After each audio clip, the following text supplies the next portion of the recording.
آموزش نرم افزار وایت بورد V1 رو ادامه میدیم. همه ابزارهای موجود در این نرم افزار رو توضیح دادیم. الان میریم سراغ منوهای نرم افزار. خب منوی فایل قبلا اینو توضیح دادیم در قسمت اول این آموزش. منوی فایل رو کامل توضیح دادیم. میریم سراغ منوی ویرایش. منوی ویرایش شامل گزینه‌های مرحله قبلی، مرحله بعدی، کپی کردن، برش، چسباندن، تکثیر کردن، حذف کردن هست که همه اینها در داخل این ابزارها وجود دارد.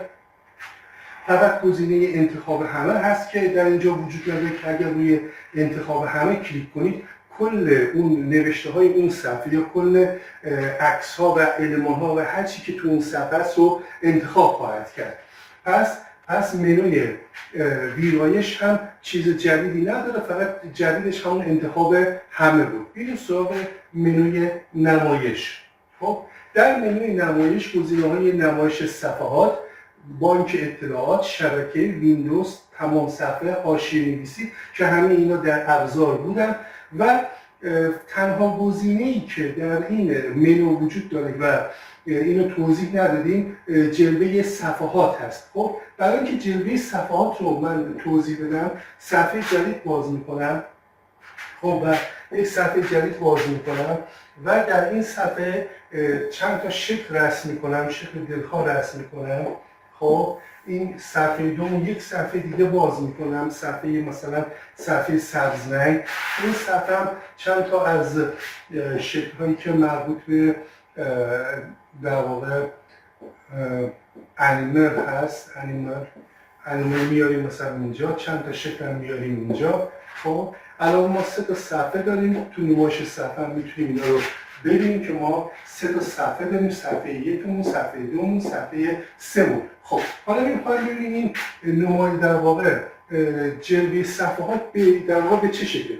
جلوه صفحات ببینید ما الان از صفحه 3 که میریم به صفحه 2 یا صفحه 3 میریم 1 بدون جلوه است، یعنی از این صفحه سریع میپره به اون صفحه دیگه. ما میخوایم وقتی از یک صفحه به صفحه دیگه بریم سریع نپره، بلکه با یک جلوه خاص، با یک انیمیشن خاص از یک صفحه به صفحه دیگه بره. و همین خاطر میتونیم از جلوه هایی که در جلوه صفحات موجود هستن رو در واقع استفاده کنیم. صفحه 2 انتخاب شده است که کادر دوربرش قرمز است. من برای صفحه 2 من این جلوه رو انتخاب میکنم. شما روی هر جلوه کلیک کنید اون جلوه براتون در واقع یه بار نمایش داده میشه. خب یه بار نمایش داده میشه که اون جلوه به چه شکل هست. خب این هم در واقع بدون جلوه است که اگر میخواد جلوه رو حذف کنید جلوه اون صفحه روی بدون جلوه قرار میدید یا این جلوه به این شکل هست. خب مثلا من برای صفحه 2 این جلوه 2 رو من انتخاب میکنم. خب و برای صفحه خب تعیین میزنم. برای صفحه 3 باز میام خب نمایش صفحات و جلوه صفحات. مثلا من جلوه 3 رو انتخاب میکنم و تایید میکنم. حالا اگر من از صفحه 3 به صفحه 2 بدم این دفعه با جلوه خواهد زد. از صفحه 2 به صفحه 1 بدم با جلوه خواهد زد. از صفحه 1 به صفحه 3 بدم با جلوه حرکت خواهد کرد. و میتونید از جلوه های مختلف برای صفحاتتون استفاده کنید. حالت نمایش خب یکم مخفی شدن منوی صفحات. این نمایش صفحات که اینجا هست اگر من روی نمایش صفحات یه بار کلیک کنم در واقع منوی صفحات نمایش صفحات بسته میشه. نمایش خب مخفی شدن صفحات هم کلیک کنم صفحات مخفی خواهد شد. ببین منوی صفحات. خب در منوی صفحات صفحه جدید، پاک کردن صفحه، حذف صفحه. خب این صفحه جدید باز کردن صفحه جدید تو گزینه‌ها هم بود، بعد حذف صفحه هم بود، صفحه بعدی، صفحه قبلی، ابتدا، انتها. خب میتونید خب اینا الان اونایی که توضیح ندادیم به عنوان مثال پاک کردن صفحه کل محتوای اون صفحه رو پاک میکنه. خب کل محتوای صفحه رو پاک میکنه. گزینه ابتدا باعث میشه که به اولین الان صفحه 3 از 3 است به صفحه 1 برید، در واقع به صفحه 1 برید. خب بعد گزینه انتها باعث میشه که به آخرین صفحه برید، یعنی به صفحه 3 از 3 برید.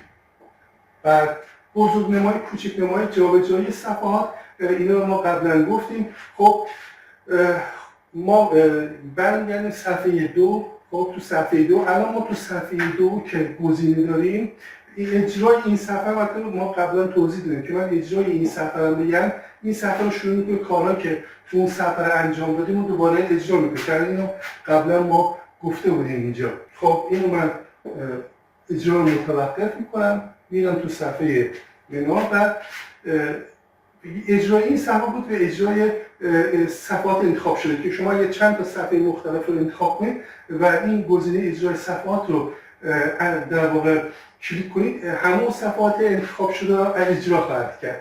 پس اینم از منوی مربوط به صفحات. میریم به منوی وارد کردن. وارد کردن عکس رو قبلا ما گفتیم که میتونیم از بانک تصاویر عکس وارد کنیم یا از فایل از کامپیوتر وارد کنیم. خب وارد کردن مولتی مدیا، میریم یک صفحه جدید باز میکنیم و در این صفحه جدید وارد کردن میگیم وارد کردن مولتی مدیا. شما میتونید برای وارد کردن مولتی مدیا، یعنی در واقع چند رسانه‌ای، میتونید از فیلم استفاده کنید یا از فایل‌های فلش استفاده کنید. من الان یک فیلمی انتخاب میکنم. خب خب و اینو بزرگش میکنم.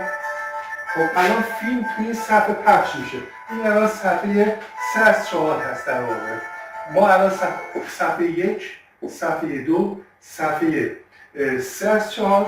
ببینید وقتی وارد صفحه 3 بشیم فیلم دوباره تکرار خواهد شد. بنابراین الان صفحه 3 در واقع شامل فیلم هست که من به صفحه 3 برم، اون فیلم شروع میکنه به در واقع پخش شدن. صفحه 4 هم هست که خالیه، صفحه 3 بریم دوباره این فیلم شروع میکنه به پخش شدن. خب پس از وارد کردن مولتی مدیا گفتیم، وارد کردن جدول هم قبلا گفتیم، لینک گذاری هم گفتیم، وارد کردن متن. من یک صفحه جدید باز میکنم. خب این صفحه جدید مثلا صفحه 4. صفحه 4 رو من سعی میکنم به رنگ سفید در روشن و سفید در بیارم که راحت‌تر توضیح بدم و راحت‌تر دیده میشه. خب از وارد کردن میگیم وارد کردن متن. یه وارد کردن تایپ داریم که تایپ از قبل گفتیم که اگه شما وارد کردن تایپ رو انتخاب کنید میتونید اینجا در واقع با استفاده از در واقع صفحه کلید اینجا تایپ که قبلا توضیح دادیم. خب وارد کردن متن، وارد کردن دست‌نوشته، من رو می‌نویسم هلو،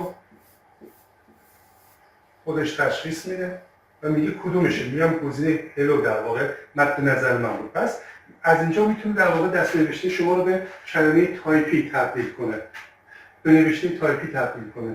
پس وارد کردن هم قبلا گفتیم، وارد کردن فرمول هم تو بحث فرمول‌های ریاضی رو گفتیم. میرسیم به بخش تنظیمات. در بخش تنظیمات عنوان صفحه است. تنظیم الگوی پس‌زمینه است که میتونید الگوی پس‌زمینه انتخاب کنید، مثلا شطرنجی باشه الگوی پس‌زمینه، یا مثلا میتونید الگوی پس‌زمینه رو تنظیم کنید. مثلا میگید پس‌زمینه من به شکل نقطه چین باشه، ضخامتش مثلا به این شکل باشه، فاصلش مثلا 10 باشه، فاصله عمودی ها مثلا 8 باشه، رنگش مثلا این باشه و تعریف و پس‌زمینه رو به این شکل در بیارید که خودتون میتونید تنظیمات مربوط به پس‌زمینه رو انجام بدید. برای تنظیمات چیدمان من یک صفحه جدید باز میکنم که تنظیمات چیدمان رو راحت‌تر بگم. به عنوان مثال ما دو تا شکل انتخاب میکنیم اینجا.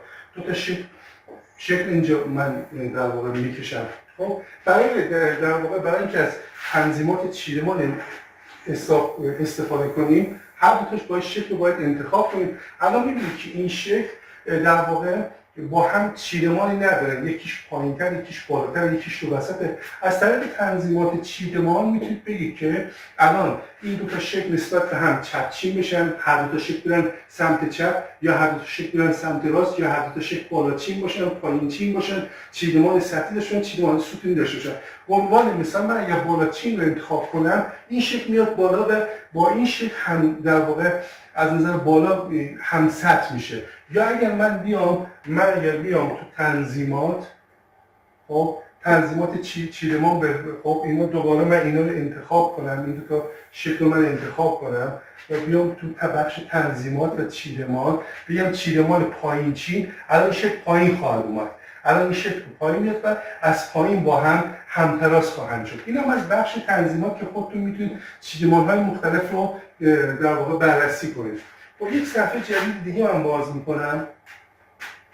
بخش ترسیمات، بخش قلم علامت زن، قلم مو، قلم مصدق، قلم واف، قلم هندسی، قلم اشکال. خب ما اینا رو قبلا و قلم جادویی، ما همه اینها رو قبلا در بخش قلم همه اینها رو توضیح دادیم و بس نیازی به توضیح نیست. قلم مو، پاک کن، خطوط، اشکال دو بعدی، اشکال سه بعدی، سطل رنگ، پوشش، انتخاب هوشمند، همین رو توضیح دادیم. میمونه گزینه نمودار میله‌ای. نمودار میله‌ای که انتخاب کنید شما میتونید بر اساس اطلاعاتتون یک نمودار بر اساس برای اون داده هاتون مثلا رسم کنید. مثلا میگم داده، اینجا کلیک میکنم می‌نویسم دیتا 1، مقدار دیتا 1 باشه 100.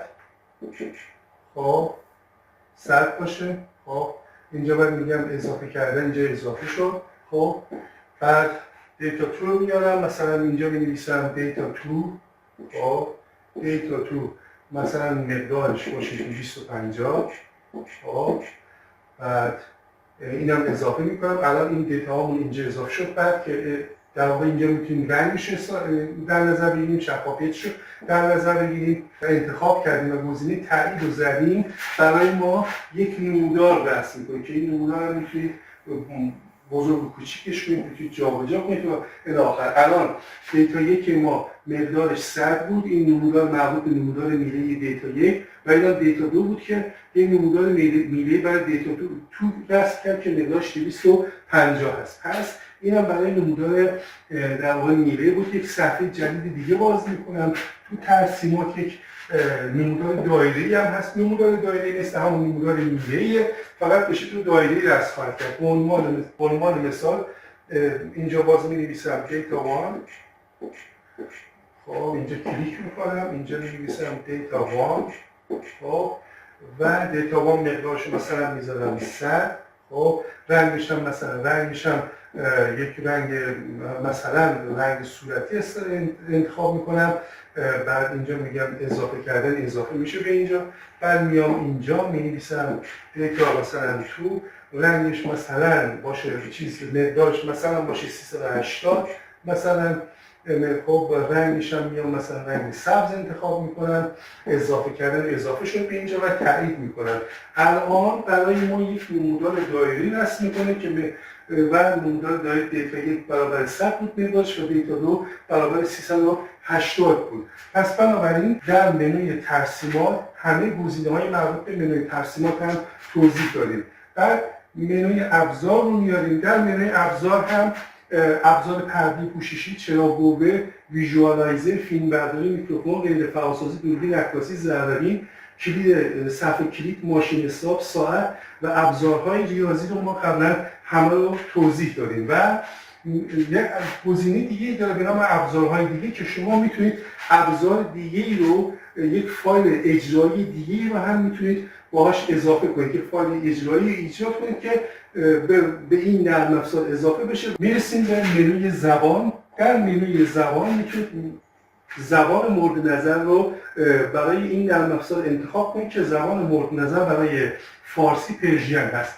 و گزینه راهنما هست که در این گزینه راهنما همه این چیزهایی که برای این آموزش توضیح دادم در همین قسمت راهنما هم وجود داره که کلاً مربوط به خود نرم افزار هست و کلاً توضیح داده. کل همه توضیحاتی که من در این فیلم گفتم و در این دوره آموزشی گفتم همه از طریق همین نرم افزار بود، از همین راهنمای مربوط به این نرم افزار بود. خب اینو من میبندم. پس به این ترتیب اینجا میتونیم بگیم که آموزش نرم افزار وایت بورد V1 در همینجا تموم میشه و میریم سراغ آموزش یک نرم افزار دیگه. اگر از این پست ما راضی بودید لطفاً فالو کنید، لایک کنید، کامنت بذارید، سیو کنید و آن را به دیگران ارسال کنید. ممنون از حمایت و توجه شما.